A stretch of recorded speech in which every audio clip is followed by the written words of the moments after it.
Bueno, Pana, segundo partido de pretemporada, victoria, ¿cómo has visto al equipo? Nada, el equipo bien, quizás la primera parte nos ha costado un poco entrar, ellos sabían a lo que jugaban, hacían su fútbol, 3 atrás, nosotros un poco descuadrados ahí, poca intensidad quizás la primera parte, eso no nos puede faltar porque si sabemos que lo dura que es la segunda federación o que va a ser y tenemos que tener intensidad desde el minuto 1, pero bueno, esto nos sirve para aprender, al fin y al cabo son 2 partidos contra equipos que la cultura la semana pasada que está llamada a estar arriba y yo creo que dimos buena imagen y hoy aquí la segunda parte se ha dado buena imagen y se ha conseguido darle la vuelta al partido.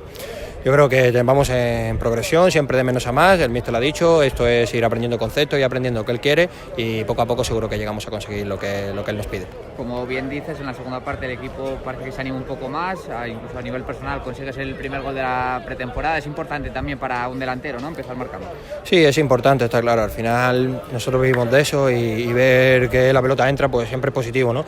Al final el equipo yo creo que como has visto la segunda parte ha dado la cara, ha sabido llevar el partido a su terreno y bueno, lo del gol al fin y al cabo es importante, pero bueno, me quedo con la victoria del equipo. A pesar de lo que tú dices, que todavía estamos en pretemporada, el equipo parece que acabó el partido bastante entero, ¿cómo lo has visto físicamente? No, físicamente yo creo que estamos bien, ¿no? El equipo está trabajando muy bien todos, tanto los chavales del filial que están con nosotros como los